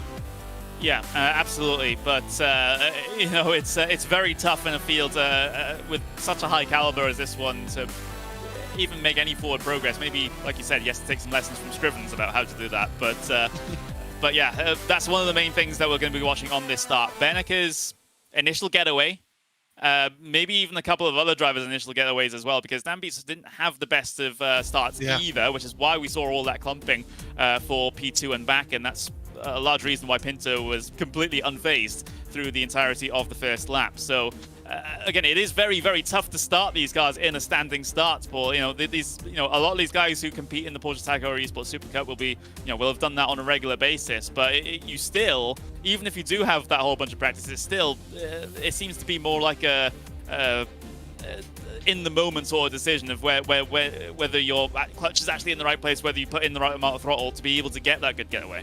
Yeah, and it's just practice. And when you think you've done enough practice, you do some more. And it does come to a point where each track, it does have different grip levels. So different tracks will give you a little bit of different grip off of the launch. So you have to factor that in as well when it comes to your starts. Yep, you really do. But we have come towards the end of the 10 minutes of practice that we have here in between the races, and we've got our starting grid for race number 2. It is Diogo Pinto on pole position with Dino Lombardi P2, Christopher Dan Beats in P3 with David Williams P4, Andre Martins and Maximilian Benneke, they're good friends on P6, 5 and 6 respectively. Vecchio, Matska, Scrivens, Grunskotter, Ferreira and Valero will cycle things down just that little bit further down to P12, with the rest of the starting grid cycling their way through on your screen. We only have a 1 minute of gridding here before we get ourselves started, so we do have to go about things rather quickly. You can see the likes of drivers of Volkovic and Alberti rounding out the final row of the starting grid. But what does race number 2 hold here at Hockenheim? We had a fantastic event number 1, but we go 30 minutes of racing again here in just a couple of moments' time. Here we go with green flag at Hockenheim, and Lombardi gets a horrible start. It's from the second grid spot, and now he falls back through the field. David Williams up into P3, challenges Dan Beats into the corner, and here comes Benneke with a run of speed on the corner. There's a big incident behind involving Lombardi. Oh, it's gone so horribly wrong for him, but Benneke crucially has gotten ahead of Martins, and now he's challenging Williams. Yeah, he got a better launch that time, was able to shoot the gap between Martins and one of the other drivers as well, so got himself moved forward. Williams is a little bit slow there, not able to compete. Martins following Benneke, but backing off out of it. Williams is keeping the pressure on there, but Lombardi, as soon as he went into turn 1, there was contact made around the went, I'm sure. Oh, there's even a big incident in the back as well, as we've got more cars around at the hairpin. Everybody's getting back up to speed. We've got 2 cars in the pit road. Oh, Benneke's outbroken himself into turn 8, and oh, of all people, it's Andre Martins past him. Ding ding, round 2. Wow, I mean, this is absolutely sensational. This is Benneke must have been thinking, yes, right, I've got the job done, I've beaten him, and then he outbrakes himself. Cold tyres, cold brakes. No! Cold tyres sends Andre Martins around out into the grass. So from panic to, well, actually I'm all right with this, from Maximilian Benneke, as Martins completely slides through the arena section. Again, like I said, cold tyres could be a factor here in this one on the first lap, and Martins gets put back through the order a considerable amount. All I'll say is good luck to Hugo, our director, to try and bring us all of the replays of everything that's happened here on lap 1, because it's been absolutely crazy here on lap 1. It's been a good launch once again by Pinto. Dan Beats has had a better run of it this time, and he's certainly keeping a close tabs on Pinto. But it's Benneke now with Williams behind. Is Williams going to fight too hard, or is he going to think, well, we can work together, catch up to the leaders? Yeah, it's probably in Williams' best interests to have Benneke just pull him around the circuit at the moment. I do feel that Benneke has that slight edge as far as clear air performance is. So he'll be trying to catch that leading pair. But there's a look at the start. Look at the Lombardi's awful start. Just gets swamped by the field. And here's the contact in towards turn number 1. No contact at all. He just gets upset over the curb. And then just gets caught. There's other cars getting involved there as well towards the rear. So, yeah, just catching that curb. And that curb is lethal. It will just spit you around if you're not careful. And unfortunately, that's what's cost him dearly. He's down to, what, 20th place now. What's happened to Ricardo Ferreira in the Arnage competition car? Looking for a line down into the hairpin. Oh, he gets run over from behind by the 23 car. That is Luis Tarifa. Yeah. Just Tarifa appeared to be coming in full guns blazing and then hit the brakes, and it just did not want to stop. And unfortunately, the innocent party is Ferreira. Yeah, unfortunate to be caught up in that one. I believe Tarifa might have gotten himself a 5-second penalty previously. How can I describe that one? Yeah, that was ambition above reality, I think, is what that one was then from Tim Matzke. What's the Brundle quote? The optimism above adhesion or something like that? It's front rear contact between Beneker, well, not Beneker, excuse me, it was Vecchio and David Williams there. There's the spin from Andre Martins. And has to wait a little while before coming back onto circuit safely. Yeah, that was just a case of he carried a good speed through the hairpin, got on the power, and it just did not want to cooperate with him, and around it went. And I feel like I say this each and every week that we cover this championship, because it is a rear-engine car. That engine is behind those rear wheels. As soon as the back end goes around and you lose adhesion, it acts like a pendulum, just spins you around like a spinning top. So yeah, once you start having the rear end overtaking the front, you're in big trouble. Really do. 5 minutes gone in the race, 25 to go. Things a little bit closer as far as lead grouping is concerned, but the times that Pinto has been putting in, he's been putting in fastest lap after fastest lap. He's now pulled the gap out to Dan Beats by 1.1 seconds at this point. So Pinto seems to be in his element here at this circuit, even doing faster times than Maximilian Benek is being able to put out at the moment. Yeah, he's doing a good job out there. This has been Pinto's day so far. Of course, getting pole position, winning that first race, now pole position for this race and out front again. Daniel Muth, who we had a look at there he is. He's got damage on his front left. That'll be affecting his top speed down the back end here, so he'll be struggling to make any moves into this hairpin. He needs to make moves where maybe top speed isn't key, but it's all about getting the good run. There's a little kiss from behind, more of a kiss though, and it's Andre Martins. No! Oh no. It's got it from who was our standout performer in race number 1, has got him himself involved in a bit of silliness in the middle and the back of the pack here. He just runs straight into the back of Tilbeme.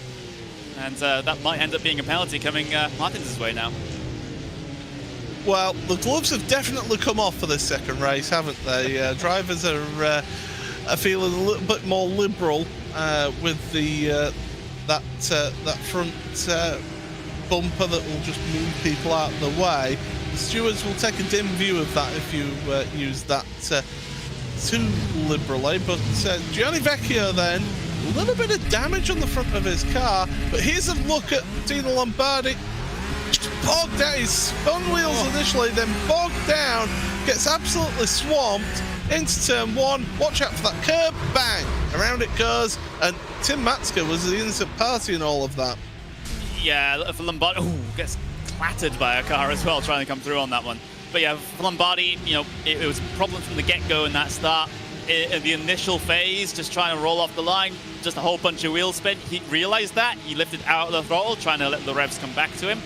Tried to make sure the tires had gripped up, and then he floored it again, and then it became a more of a late stage of the start problem where he just spun the wheels up again. And yeah, it's the only way you're gonna go. The only way you're gonna go after that point is backwards, unfortunately. Now look at this, Torres up in 9th place. Really good run from him up there. He's got Dominic Weber behind. Tobias Grunkotter and Tristan Iglesias as well. So these are drivers that we don't normally see battling out for the higher points positions. That's nothing against their driving ability, by the way. It's just that there's usually others up in that top 10 that push them out there. So it's great to see them battling it out, and it's a 4-car train. Well, it's more than that because there's more behind them.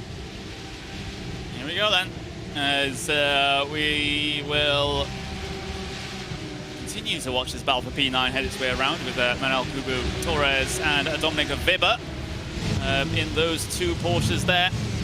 Let's see if Kubo Torres can hold on to this P number 9 with Weber bearing down on him in that number 15 car. Battle for positions just inside of the top 10 here, and well, there's kind of no one ahead of them either. So you know, P8, P7 a little bit further down the road. So it might require a bit of effort for these guys to try and catch those cars. But for now, they might even fight amongst themselves. It all depends on all of the.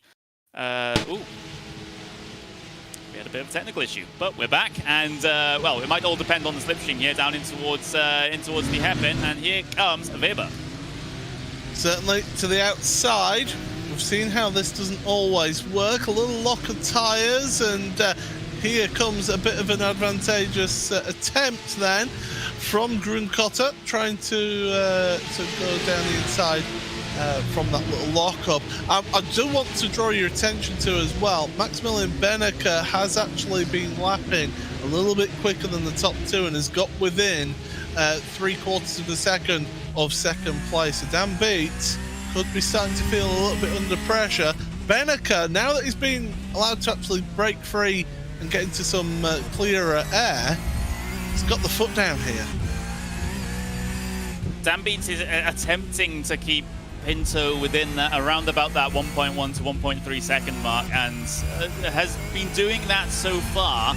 But I just get the feeling that Pinto's just trying to manage the pace at the very front. He doesn't want to go absolutely balls to the wall immediately and burn up his tyres at the end of the race. Remember, it's relatively warm out there here today, as it will be the case for most of these summer races before we get into the later parts of September and into October for the end of the season. So yeah, maybe Pinto's just driving a little bit more conservatively now. He just says, okay, I want to kind of sit 1.2, 1.3 seconds ahead of Dan Beats at the moment. That's a pretty good spot for me to be in. It means that I don't have to push too much and take a whole bunch out of the tyres. And if I do need to push, you know, because Dan Beats has let Benneker through and Benneker's charging at me, then I still have that tyre life available to be able to go pushing 100% at the end. I don't think that's the case. I think he is pushing because him and Benneker have matched pace on that last lap. By the way, contact for Torres. Oh, down at the hairpin, he's lost 2 positions. Doesn't lose a third, but that's cost him a couple of positions there. Mistake down there into the hairpin. Yeah. I say Valero is having issues out there as well, and we'll get to see what has happened to him.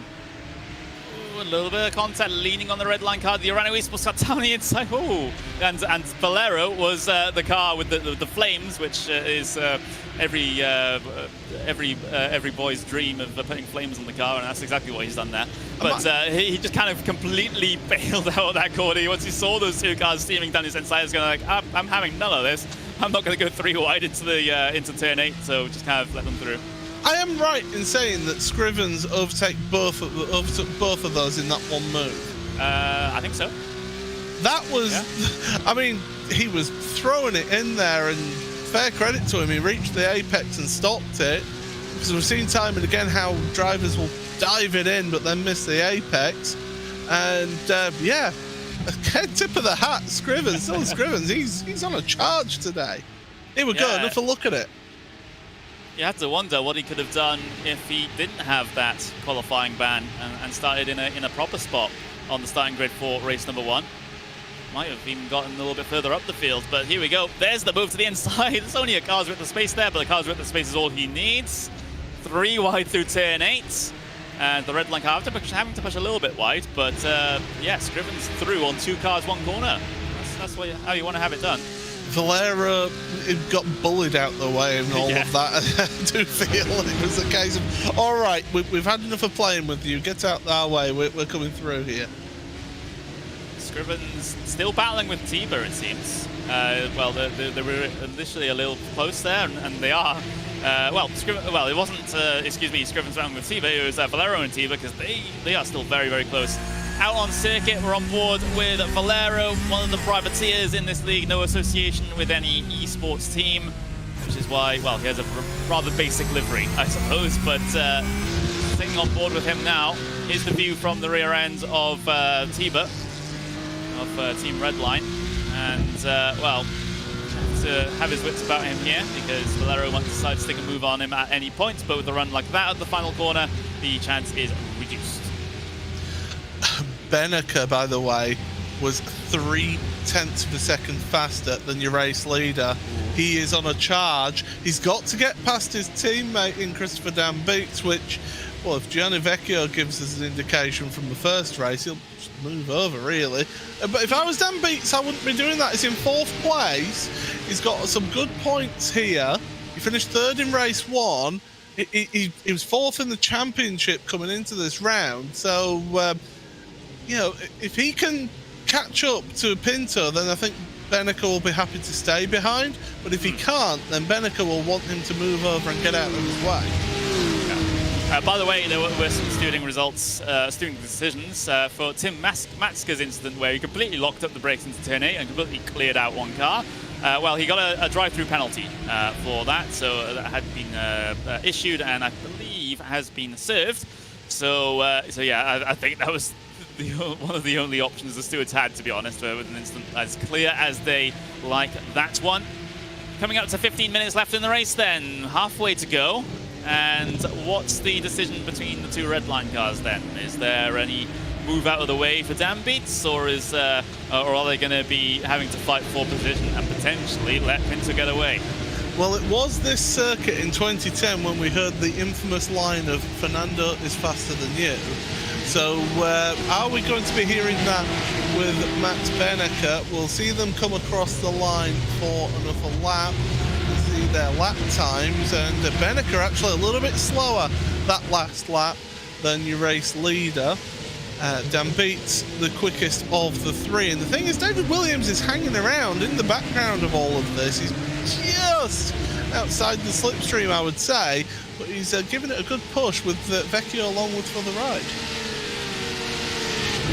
The thing is, as they came across the line, though, that time around, I think, yeah, Pinto was about a 10th faster than Beneke through that particular little section, but he wasn't faster than Dambeats, though, because Dambeats put in a great lap, 10th faster than what Pinto was able to manage. So the gap still remains rather the same as they head their way through turn 7 and onto the brakes into turn 8, but there's still a lot that can happen here in the final 14 minutes of this event.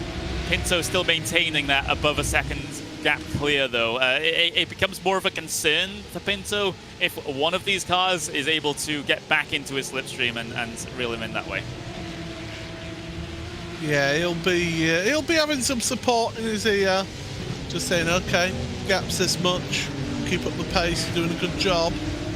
They've got to get, you know, they've got to arrange some sort of change of positions if they want to challenge us, because he's got the number over Dambeats, I do feel. Beneke, I mean, it's been an epic battle throughout this championship so far between Beneke and Pinto, so I mean, selfishly, I want to see Max make it in second place and challenge Pinto towards the end of the race, but Dambeats has been doing a very good job of it as well. Let's see, no negotiated pass at all down in towards turn 2.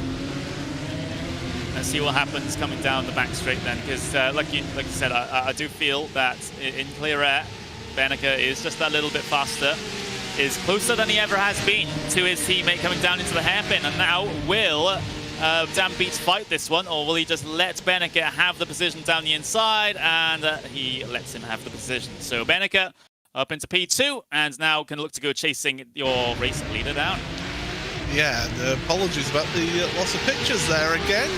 But yeah, now Beneke is trying to push on now. He needs to show that he has the pace and can really push it on now. So that's what Benneker will be hoping for. We've got battling between Scrivens and Tiba further back.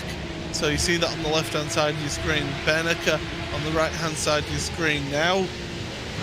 We've got to see if he can reel in that gap to Pinto, because he's got just under 12 minutes.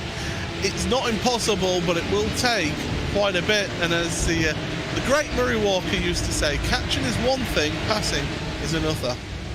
I was wondering when you were going to pull that one out of the bag, Paul, but we all do from time to time. But yeah, now Benneker has been released, and you can see he's gapping Dampies already.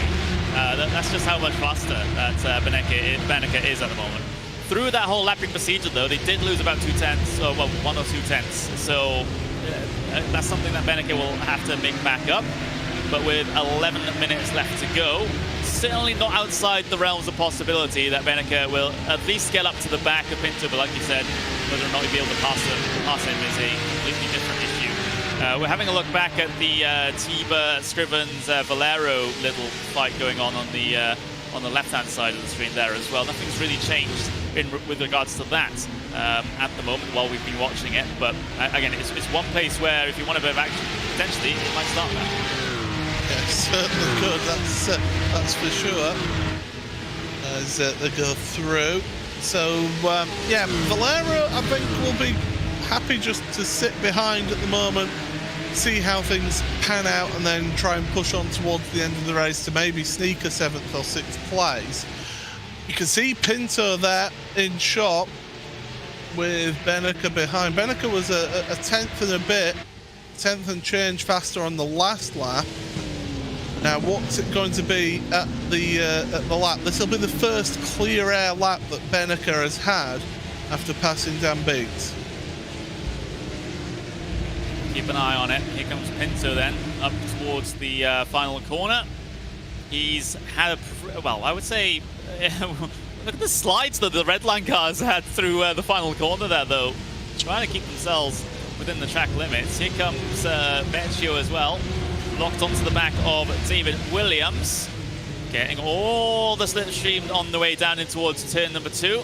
I don't think he's going to opt to make the move, though. Yep, he just lifted completely out of the throttle just to stay behind for the moment, because yeah, the move into turn 2 isn't too popular because well, one slows you down a whole bunch if you go have an extended side-by-side battle through there, but that little slowdown also affects your pace all the way down the straight as well. Plus, that car that on the outside coming into turn 1, or turn 2, excuse me, has the inside coming onto the straight and they can get the speed off. So it's kind of not really all that popular of a move. You might as well just wait and make a move at the hairpin instead.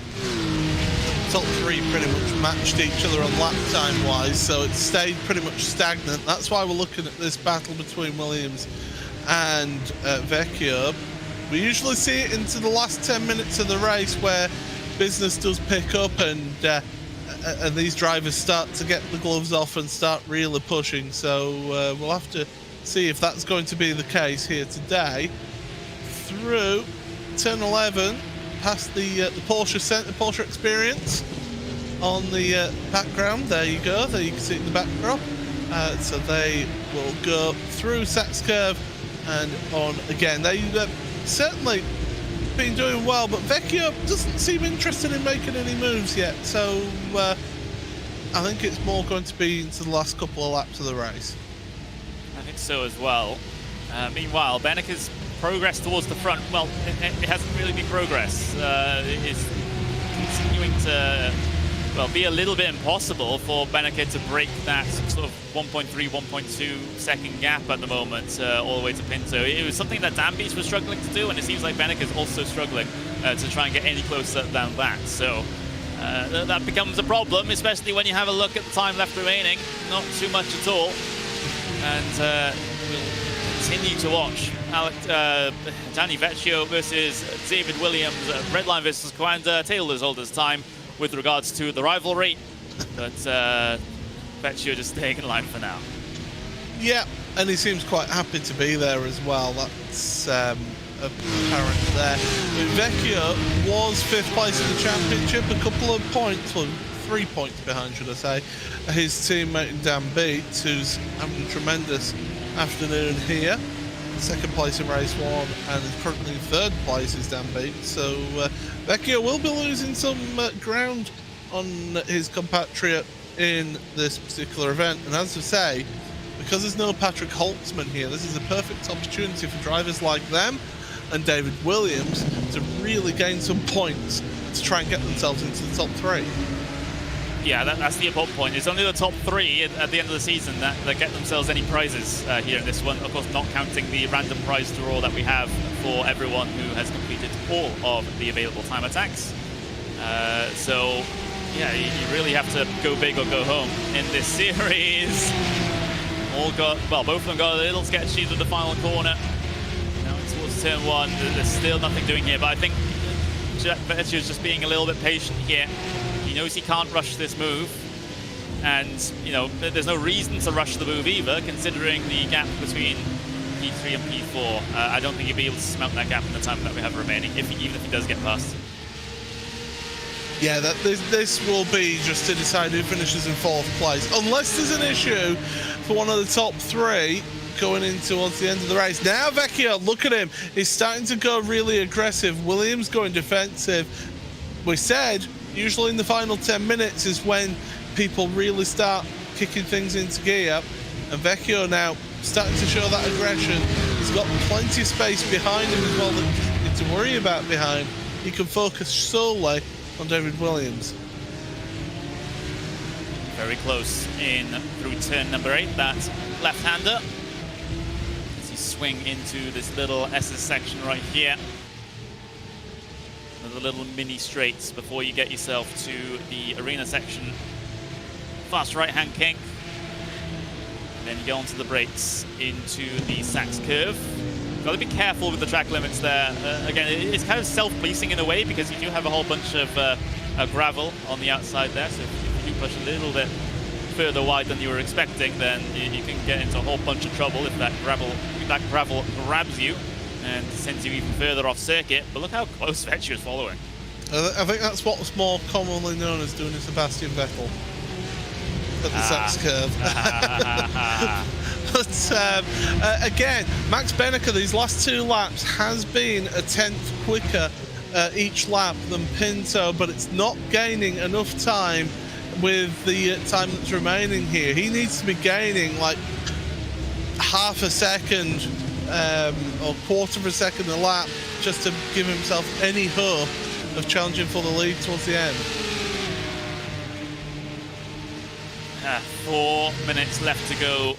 Just a handful of laps, yeah, and it's becoming a little bit too big of an ask for Benneker, but not too big of an ask for Vecchio, at least in his little battle with Williams for P4. Up over the sausage curve he goes, the exit of the hairpin. That was one of the oh, what's happened to well, there's a battle between Grunskoster and Weber for P number 9 as we saw those swap around a little bit on our timing tower, but Vecchio and Williams still remaining within close proximity of each other. Scrivens and Tiber are also having a ding-dong battle as well over that 6th place. You can see them in the background of the shot there. They're running pretty close together. Benneker is within a second. He's just about within a second as we look at that Scrivens battle with Tiber. Yeah, so lots of places to look at. Battle for P4, battle for P6 as well. And maybe a developing one for the race lead as well, but I think Benneker is, well, he's on the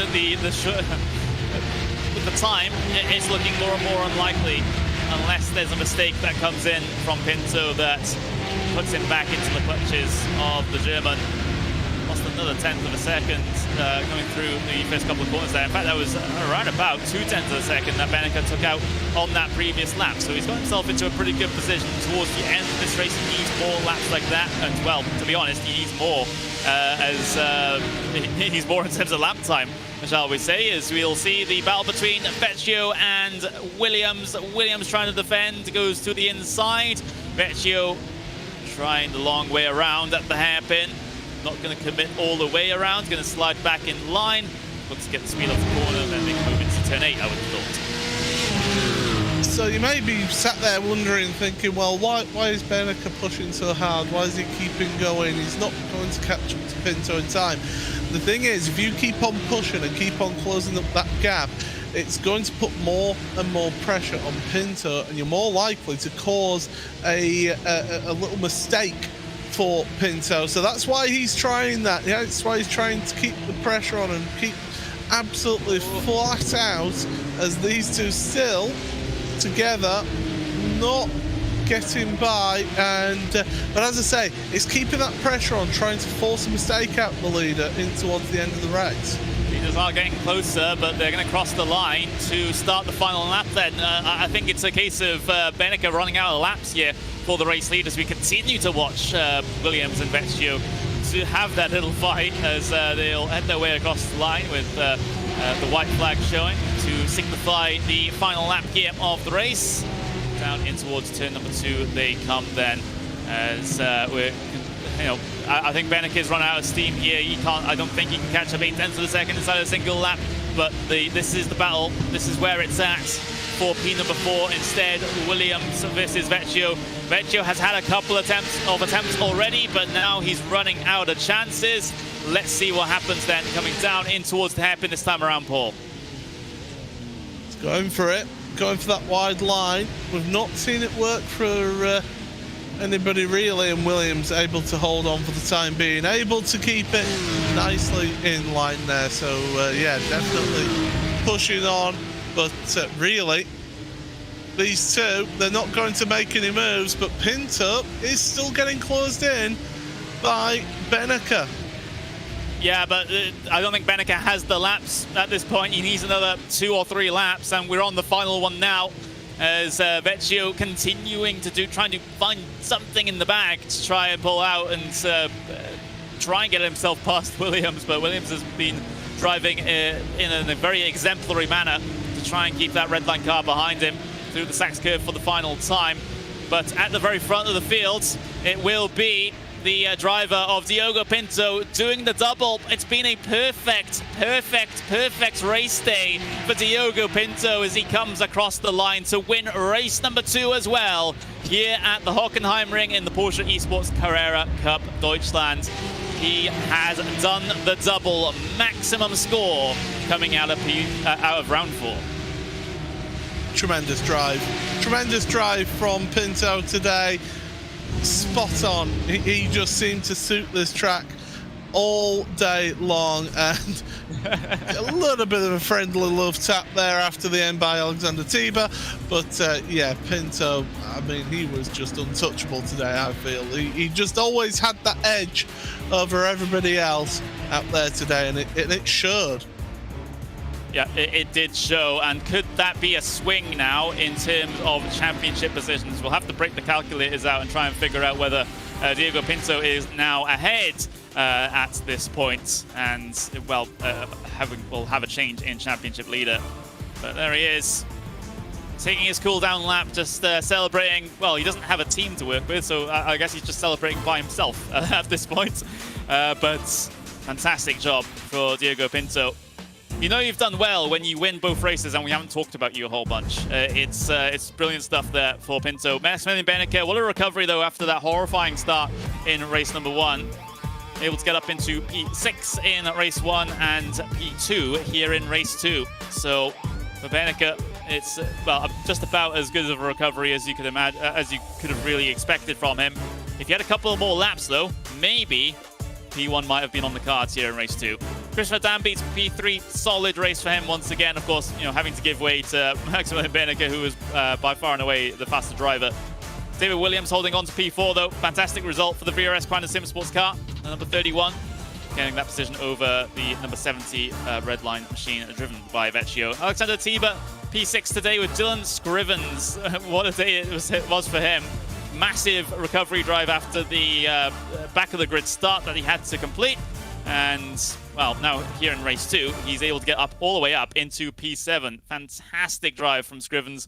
Valero P3, Grunskotter in Valero P8, excuse me, Grunskotter P9, and Weber rounds out the top 10 here today in race 2. Remember, these are unofficial results, not including any time penalties or post-race penalties that might apply. Manel Kubo Torres in P11 with Tristan Iglesias P12, Adam Volkovich P13, Lucas Lang 14th, Andre Martins 15th after, well, capitalizing on Benneke's mistake at the start of this race, but making a mistake himself not 5 seconds later. Dino Lombardi, P16 after a horrible start. It seems that P2 grid spot was cursed here today as Daniel moved P17.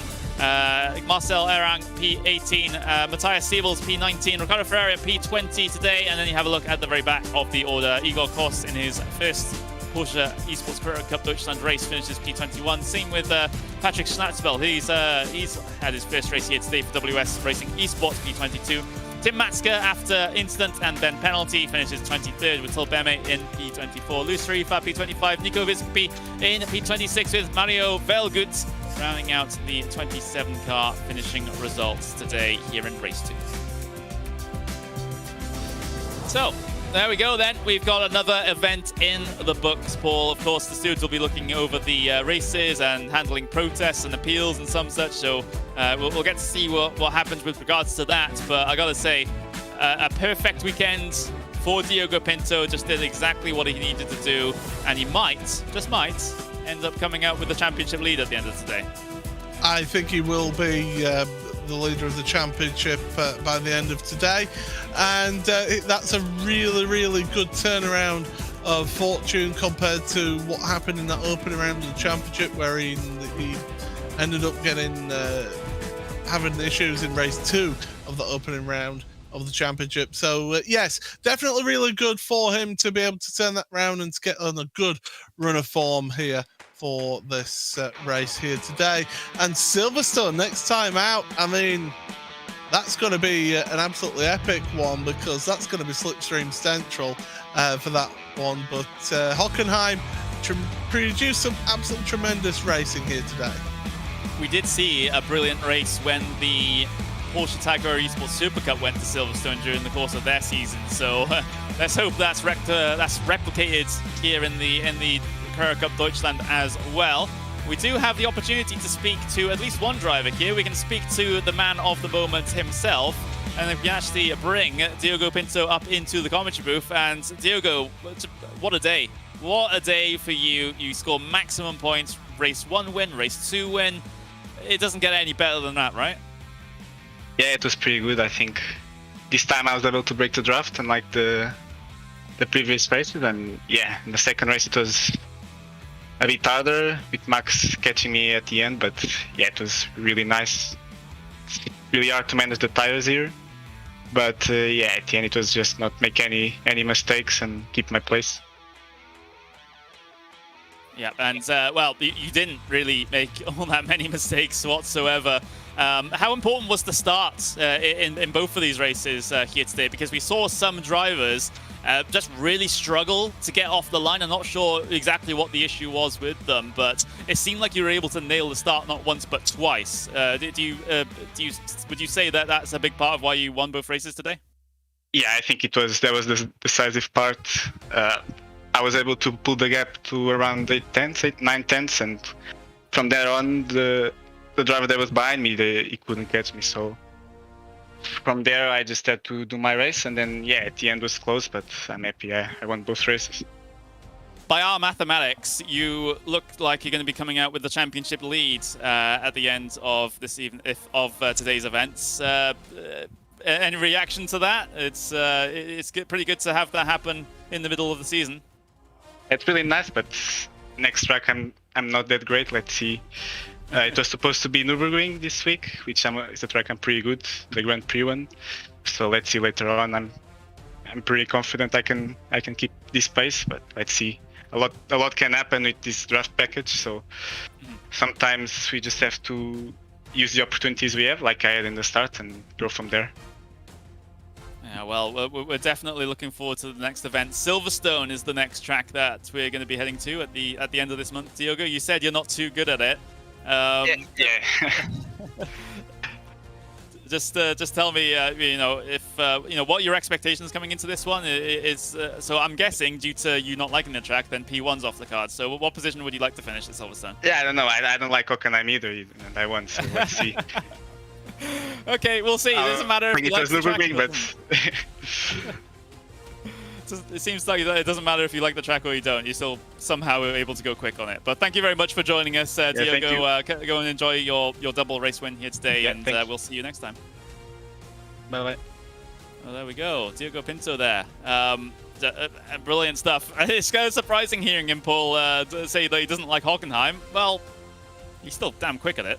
He should like it now, that's for sure. Yeah, definitely he had a good time out there. I can see this. We've actually got another taker for an interview. My goodness, I'm not used to this with multiple interviews. So, yeah, David Williams is wanting to come speak to us as well. So we should get a word with him because he was involved in some really good battles there. In fact, let's speak to him now. David, I mean, fourth place in race one, you gained a couple of positions in that one. You were involved in quite a few fights. Just talk us through your afternoon here at Hockenheim.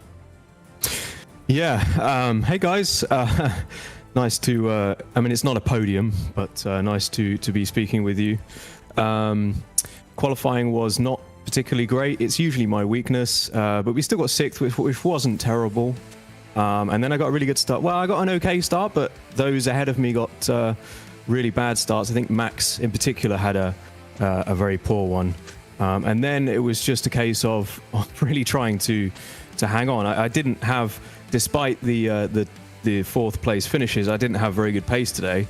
I was fairly confident going into the event, but in the middle sector, I was losing quite a bit of time, and then I was experimenting throughout both races, trying to figure out how to get faster, and that was then, you know, turning into mistakes. And I was quite lucky, obviously, at the end to hold on to fourth. I think Gianni had a little bit of damage, which may have affected his top speed. At least that's what it looked like in my mirror. So yeah, I'm pretty happy. Well, I was going to ask you brought up about the starts of people. If you want to explain to everybody at home, just how hard is it to get a good start, let alone a good start, a great start in this car? Yeah, it really is very difficult because the car has proper clutch heat modeled. So in other words, you can't ride the clutch on the brake to hold it on the line. The clutch will overheat. So you really need two clutches with one set as the bite point. So you release a main clutch first and then you have your second clutch on the bite point. But it's even not that simple because if you release the first clutch too fast, you will sort of engage the wheels too quickly and you'll get wheel spin. I think that's what happened to Max. So you really need to be very, very disciplined to not sort of rush things. Absolutely, and of course these lessons are available and more with VRS, but looking forward to the next round though. Silverstone, I mean, it's a home track for yourself. Is it a track that you particularly enjoy, or is it one that you maybe don't quite get everything out of? Historically, it's been a track that I enjoy and like, but recently I haven't really had the best of results there in various competitions. So yeah, I'll be hoping to turn that around next time. I think we've got a bit of a break, if I'm correct, until the next round. So yeah. Well, David, all the best. It's great to see you getting onto some form going into the midpoint of the season, and all the best for the second half of the season. Thanks a lot, Paul.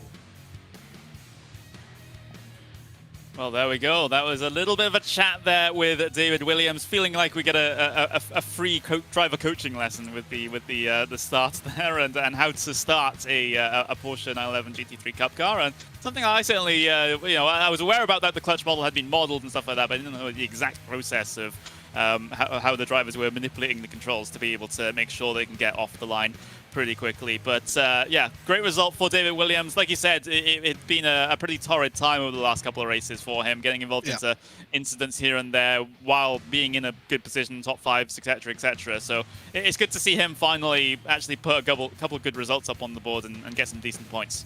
Yeah, it really is good that he's able to get some form and be able to take this. And we talked about it with Pinto, the momentum into the second half of the championship. You know, some people say that momentum isn't a thing, and that you take each event as it comes. But if you get on a run of good form, you just feel so much more confident in yourself and in the car, and you just seem to be able to hit those marks with consistency lap after lap. Whereas if you're fighting things, if things aren't going quite your way, you make more mistakes.